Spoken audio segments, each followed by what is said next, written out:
Aujourd'hui, nous allons examiner une affaire du début du XXe siècle. Installez-vous confortablement pendant que nous partons pour l'Angleterre. John Innes Nisbet est né dans la ville de Newcastle, en Angleterre, en 1864. Après avoir terminé ses études en 1882, il a rejoint la Stubbs-Wood Colliery Company et a obtenu le poste de commis. Il s'est révélé fiable et compétent, gravissant régulièrement les échelons de l'entreprise, et en 1892, il a épousé une jeune femme nommée Cicely Elizabeth. L'année suivante, leur première fille est née, et en 1897, une seconde fille est arrivée.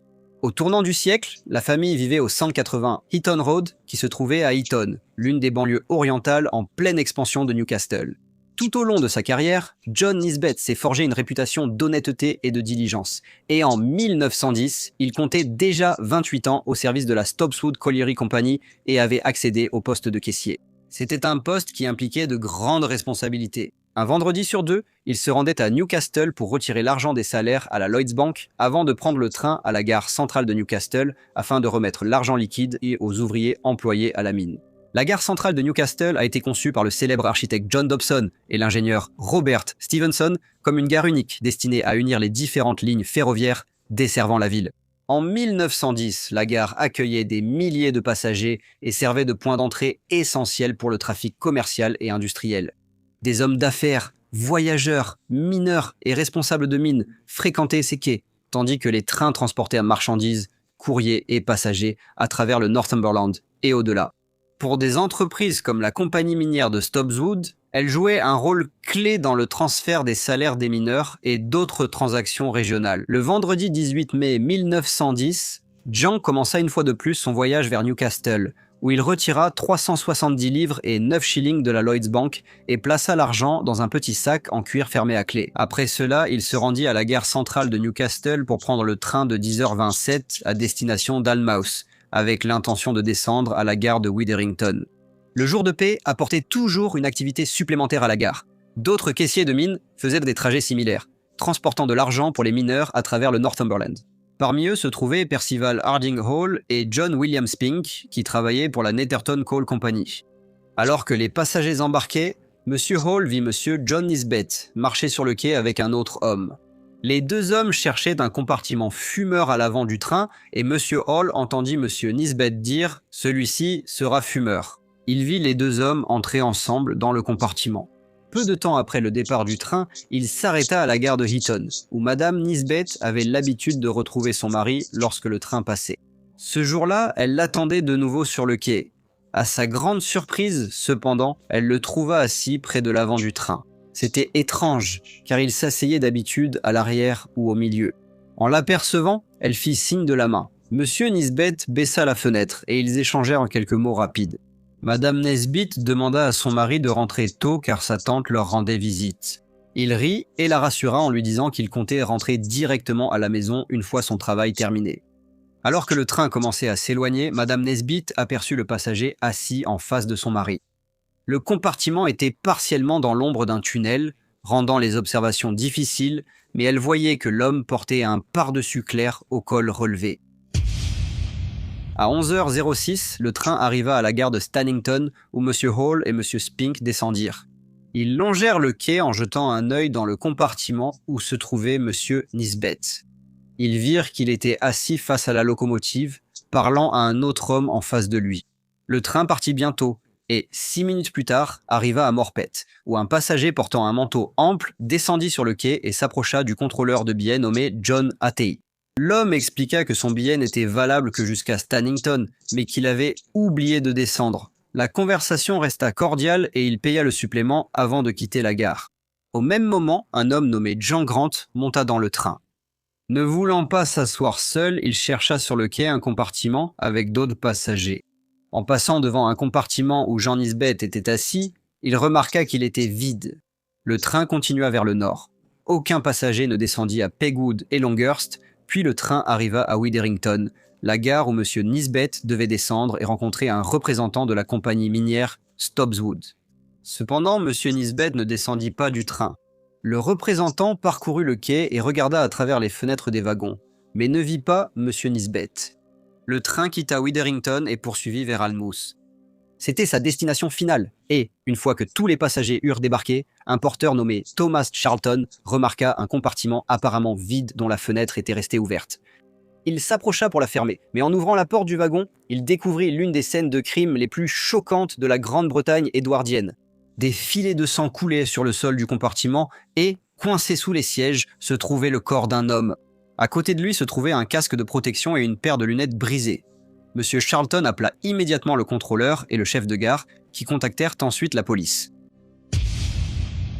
Les policiers arrivèrent vite et inspectèrent les compartiments. Ils examinèrent les chapeaux qui portaient à l'intérieur une étiquette avec le nom de G.I. Nisbet et une adresse au numéro 180 de Eaton Road à Eaton. La voiture contenait des preuves d'une lutte violente. Des traces de doigts ensanglantés sur l'accoudoir auraient été laissées par quelqu'un s'appuyant pour traîner un corps au sol, selon la police. Le sac de paix en cuir que M. Nisbet portait avait disparu. Après un examen minutieux des compartiments, le corps a été transporté à la morgue. Le lendemain, le docteur Berman, le médecin légiste de la police, a pratiqué l'autopsie. Il a noté que M. Nesbitt avait reçu 5 balles dans la tête et estimé que chacune aurait pu causer la mort sur le coup. Il a conclu que l'attaque avait probablement été achevée en moins de 30 secondes. Le crime a stupéfié la communauté. Un caissier de confiance a été tué dans un train en marche et les salaires de centaines de mineurs ont disparu. La Stubbs Wood Colliery Company a aussitôt promis 100 livres pour toute information permettant l'arrestation et la condamnation du meurtrier. Les enquêteurs ont reconstitué la matinée en retraçant les déplacements des passagers et employés du chemin de fer. Ils ont recueilli des déclarations de personnes qui se trouvaient à la gare centrale de Newcastle, ainsi que de celles qui étaient montées ou descendues du train au cours de son trajet. On s'est particulièrement attaché à identifier l'homme vu avec M. Nisbet et à préciser où il était monté ou descendu du train. Au fur et à mesure que les témoignages étaient recueillis et comparés, une image plus claire du voyage commençait à se dessiner. M. Charles Raven, un représentant de commerce, a informé la police qu'il avait vu M. Nesbitt traverser la gare centrale de Newcastle, accompagné d'un autre homme peu de temps avant le départ du train. Un artiste nommé William Heppel s'est également manifesté et a déclaré qu'il avait reconnu l'homme qui accompagnait M. Nesbitt comme étant John Alexander Dickman, quelqu'un que M. Heppel affirmait connaître depuis de nombreuses années. Le lundi 21 mars 1910, John Alexander Dickman a été arrêté et conduit au poste de police de Gosforth à Newcastle upon Tyne. Il a admis qu'il avait voyagé dans le même train que John Nisbet. Il a expliqué avoir été si absorbé par la lecture du journal qu'il a raté son arrêt de train, est descendu à Morpeth, a payé le supplément et s'est dirigé vers les mines de charbon. Mais il est tombé malade et s'est reposé au bord d'un champ avant d'abandonner. Il a dit qu'il était ensuite retourné à la gare et avait pris le train de 1h40 pour revenir à Newcastle. Monsieur Dickman a reconnu connaître Monsieur Nisbet de vue et a dit l'avoir remarqué à la gare ce jour-là, mais il a nié avoir voyagé avec lui ou lui avoir parlé. La police est toutefois restée sceptique et a fouillé minutieusement son domicile. Ils ont emporté divers objets pour un examen plus approfondi, notamment des lettres, des documents financiers, des gants, plusieurs vêtements, ainsi que les manteaux Burberry de couleur claire que M. Dickman portait lorsqu'il a été placé en garde à vue. Une séance d'identification a été organisée où M. Hall et M. Spink, ayant affirmé avoir vu le compagnon de M. Nisbet pendant le trajet, ont examiné la file d'individus.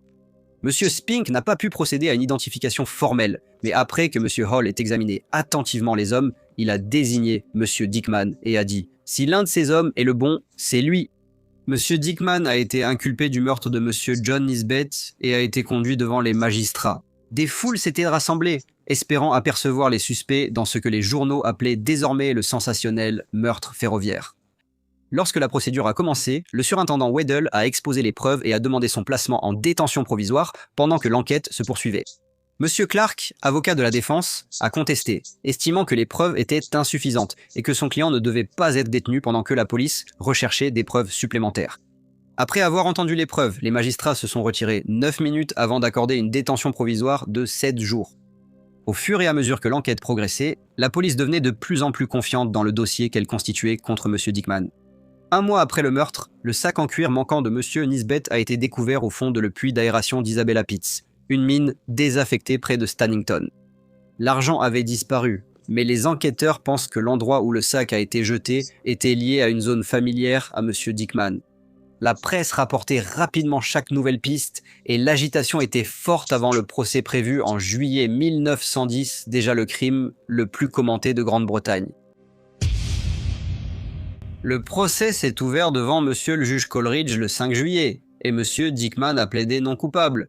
L'affaire avait suscité beaucoup d'attention du public, mais l'accusation disposait de très peu de preuves directes reliant monsieur Dickman au meurtre. Aucun témoin n'a vu le meurtre, et ni l'arme ni l'argent volé n'ont été retrouvés. Une grande partie de l'affaire reposait sur une série de circonstances et sur les observations des témoins avant et après le crime. De nombreux témoins pouvaient attester avoir vu M. Dickman et M. Nesbitt avant le départ du train. Charles Raven a réaffirmé avoir vu les deux hommes aller vers le quai numéro 5. Et M. Wilson Eple, qui connaissait M. Dickman depuis plus de 20 ans, a assuré devant le tribunal l'avoir bien vu avec M. Nisbett le 18 mars. Le témoignage de M. Eple était particulièrement important, car il n'identifiait pas un inconnu. Il connaissait personnellement l'accusé depuis de nombreuses années. Il a insisté sur le fait qu'il avait reconnu M. Dickman immédiatement, et qu'il ne faisait aucun doute que c'était bien M. Dickman avec M. Nisbett. Percival Hall, qui avait identifié John Dickman lors de la parade, a affirmé devant le tribunal que c'était lui qui était assis en face de M. Nisbett dans le train lorsqu'il les a vus en passant le long du quai à Stannington. Le contrôleur John Hattey a confirmé que M. Dickman, passager descendu à Morpeth, a payé un supplément avant de quitter la gare. Le témoignage de plusieurs personnes ayant vu M. Dickman durant le trajet a nettement renforcé le dossier de l'accusation. Même Madame Nisbett, qui avait aperçu un homme en face de son mari à la gare de Heaton lors de l'arrêt du train, affirmait désormais qu'il s'agissait de M. Dickman, qui avait partagé le compartiment du train le 18 mars. Dr Robert A. Bolland a été appelé à témoigner au sujet des taches sur certains vêtements trouvés dans la maison de l'accusé. Il a déclaré avoir examiné une partie du pouce gauche d'un gant en daim et la poche gauche d'un pantalon et a confirmé qu'il y avait une tache étalée sur le gant, d'une couleur rouge foncé distincte, ainsi que de petites taches de sang à l'intérieur des poches. Il a indiqué qu'il s'agissait de taches de sang, sans pouvoir dire si c'était du sang humain. Il a aussi examiné le pardessus Burberry porté par M. Dickman lors de son arrestation, où il y avait une grande tache sur le devant gauche. Le docteur a noté que le manteau était usé à force d'avoir été frotté et qu'il sentait un peu la paraffine. En regardant le juge, il a ensuite déclaré que si du sang avait été sur les manteaux, il aurait été possible de l'enlever en le lavant, soit avec de l'eau, soit avec de la paraffine. Les témoignages sur la situation financière ont constitué un élément essentiel de l'argumentation de l'accusation. Des responsables bancaires ont qualifié la situation financière de M. Dickman de précaire, et les preuves au tribunal ont montré ses difficultés croissantes. Les procureurs ont affirmé que, face à des dettes croissantes et des biens souvent mis en gage, M. Dickman avait un mobile clair pour obtenir de l'argent illégalement. L'accusation a aussi présenté des preuves sur des armes à feu. Les policiers ont indiqué que 4 balles avaient été extraites du corps, et, bien qu'elles paraissaient provenir d'armes différentes, ils pensaient que du papier avait été enroulé autour des plus petites pour qu'elles soient tirées avec un seul revolver. Des preuves ont montré que John Dickman avait acheté un revolver des mois avant le meurtre, même si l'arme n'a jamais été retrouvée. La défense n'avait qu'un seul témoin, l'accusé lui-même, John Dickman, qui a témoigné à la barre. Il a déclaré qu'il avait touché environ 500 livres en tant que commission sur la vente d'une mine près de Morpeth et qu'il avait également reçu des actions bancaires en héritage, ce qui représentait environ 220 livres supplémentaires. Il a affirmé qu'il faisait beaucoup de paris et qu'il avait généralement beaucoup de chance. Il a expliqué ses liens professionnels avec M. Hogg, qu'il disait être allé voir le jour du meurtre. Il a reconnu avoir parlé au défunt à la gare centrale de Newcastle ce matin, mais a affirmé ne plus l'avoir vu après avoir quitté le hall de réservation. Regardant le jury, il a dit qu'après avoir acheté ses billets, il était monté seul dans une voiture près de l'arrière du train. Il a déclaré que le virage du train près de Morpeth lui avait fait réaliser pour la première fois qu'il avait dépassé la gare de Stannington. Lorsqu'on lui a demandé ce qu'il avait fait ensuite, il a répondu qu'il était descendu du train à Morpeth, avait payé le supplément de tarif et avait commencé à marcher vers sa destination, mais qu'il était tombé malade, alors il s'était reposé un moment avant de retourner à la gare pour prendre le train de 14 h pour Newcastle. Lorsqu'on l'a interrogé au sujet du revolver, il a dit qu'il en avait effectivement acheté un par correspondance, mais qu'après sa réception, il l'avait renvoyé à Glasgow. Il a précisé ne jamais l'avoir ouvert et précisé que les 17 livres trouvés par la police lors de son arrestation faisait partie de sa réserve pour les paris. Lors du contre-interrogatoire par M. Tyndall Atkinson, M. Dickman a déclaré ne savoir de l'homme assassiné que son emploi au Newcastle Quay. Il a précisé qu'il ignorait être commis ou comptable pour une compagnie minière. Il a admis qu'en raison de ses liens avec une mine locale, il savait que de l'argent était retiré par chèque toutes les 2 semaines et transporté en liquide à la mine pour payer les salaires. Interrogé sur sa déclaration de visite à Monsieur Hogg, alors que ce dernier ignorait le rendez-vous, il a dit qu'il voulait juste parler au monsieur et savait qu'il serait là car c'était le jour de paix. Monsieur Tyndale Atkinson a demandé à Monsieur Dickman qui voyageait avec lui dans le compartiment. Celui-ci a répondu qu'il y avait 5 ou 6 personnes, mais qu'il ignorait leur identité et où elles étaient redescendues. L'avocat de l'accusation a alors rappelé au tribunal que la défense n'avait trouvé aucun témoin pouvant confirmer qu'ils avaient voyagé dans le compartiment avec Monsieur Dickman le 18 mars. L'accusation a poursuivi son contre-interrogatoire et demandé à Monsieur Dickman d'expliquer le sang sur les gants. Il a dit ne pas les avoir portés depuis Noël car ils étaient mal ajustés. Interrogé sur ses manteaux, il a expliqué que la tache venait de l'huile de vélo et que si du sang était présent, c'était à cause de ses fréquents saignements de nez. Le procès s'est achevé le 6 juillet. Monsieur Tyndale Atkinson s'est adressé au jury pour l'accusation, soulignant que le récit de Monsieur Dickman manquait en grande partie de confirmation indépendante. Il a rappelé au jury que, bien qu'il ait dit être dans le train pour visiter une mine de charbon, il était difficile de vérifier la raison de son déplacement ce jour-là. Il a répété que toutes les personnes que Monsieur Dickman disait devoir voir ce jour-là avaient affirmé ne pas avoir de rendez-vous avec lui. Monsieur Tyndale Atkinson a ensuite souligné que ces incohérences compromettaient la crédibilité de son explication. Suite à cela, l'avocat de la défense, Monsieur Michel Michelinis, s'est adressé au jury. Il a appelé à la prudence avant de condamner un homme sur des preuves purement circonstancielles, rappelant aux jurés que personne n'avait vu le meurtre, qu'aucune arme ni billet volé n'avait été retrouvé chez Monsieur Dickman. La défense a soutenu qu'une grande partie du dossier de l'accusation reposait sur des identifications incertaines ainsi que sur des suppositions tirées des circonstances plutôt que sur des preuves directes. L'avocat a affirmé que son client avait expliqué les preuves et que l'accusation n'avait pas prouvé sa culpabilité au-delà de tout doute raisonnable. Il a donc demandé au jury de rendre un verdict de non-culpabilité. À la suite de cela, monsieur le juge Coleridge a fait son résumé et le jury s'est retiré pour délibérer sur le verdict. Ils ont délibéré pendant 2h30 avant de revenir avec un verdict de culpabilité. Lorsqu'on lui a demandé s'il avait quelque chose à dire avant que la sentence ne soit prononcée, monsieur Dickman a déclaré qu'il était totalement innocent et qu'il n'avait absolument rien à voir avec le crime. Monsieur le juge Coleridge l'a alors condamné à mort. La condamnation a aussitôt suscité la controverse. Les partisans soutenaient que M. Dickman avait été condamné uniquement sur des preuves circonstancielles, et des militants ont lancé des pétitions et sollicité le ministère de l'Intérieur pour sa grâce. Peu avant l'exécution, le directeur de la prison de Newcastle a reçu une lettre où l'auteur revendiquait le meurtre et déclarait l'innocence de M. Dickman. Cela a provoqué beaucoup d'agitation dans la presse, et la confession a été examinée, mais finalement rejetée. Cependant, certains restaient déterminés à obtenir une grâce, tandis que les journaux publiaient des articles remettant en cause les verdicts et réclamant un nouvel examen des preuves. La fiabilité de M. Hall comme témoin a été contestée car, bien qu'il ait identifié M. Dickman lors d'une parade, la procédure policière n'aurait pas été respectée. Il a été allégué que, avant d'être invité à l'identifier, M. Hall et M. Spink l'avaient vu seul dans une autre pièce. M. Hall n'a pas nié cela, mais a affirmé que sa conclusion reposait sur ce qu'il avait vu le jour du meurtre. Les représentants légaux de M. Dickman ont soutenu que toute exposition préalable à un suspect pouvait compromettre le processus d'identification.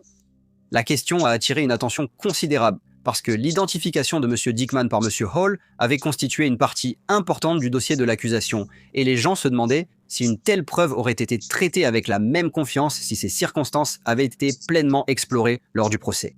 Le ministre de l'Intérieur Winston Churchill a réexaminé l'affaire et ordonné de nouvelles enquêtes. Il a émis des doutes sur certaines preuves, surtout sur l'identification de l'homme dans le train par Madame Nesbitt. Néanmoins, après avoir examiné l'ensemble du dossier, il a conclu que la condamnation était fondée et l'appel a été rejeté. Lorsqu'il a été informé de la décision, M. Dickman aurait déclaré à sa femme que c'était la plus grande injustice jamais commise. Le matin du 10 août 1910, John Alexander Dickman a été conduit de sa cellule de la prison de Newcastle à la Potence. Il a marché jusqu'à l'échafaud et semblait très calme. Avant d'être pendu, il déclara une fois de plus qu'il était un homme innocent. Le procès de John Dickman est encore évoqué aujourd'hui, et de nombreuses personnes débattent encore des preuves. Certains estiment que le jury a pris la bonne décision, la chaîne de preuves circonstancielles l'incriminant fortement.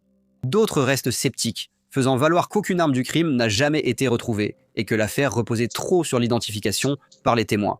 Ce qui demeure certain, c'est le destin de John Innes Nisbet, caissier de mine de charbon de confiance, parti pour sa tournée de paix habituelle sans jamais revenir. Son meurtre à bord d'un train en marche a transformé une matinée ordinaire de mars en l'un des mystères les plus durables de l'histoire criminelle britannique. Bonjour à tous et merci beaucoup de votre écoute. Comme d'habitude, n'hésitez pas à laisser vos commentaires ou retours, et j'espère vous retrouver tous dans le prochain Briefcase.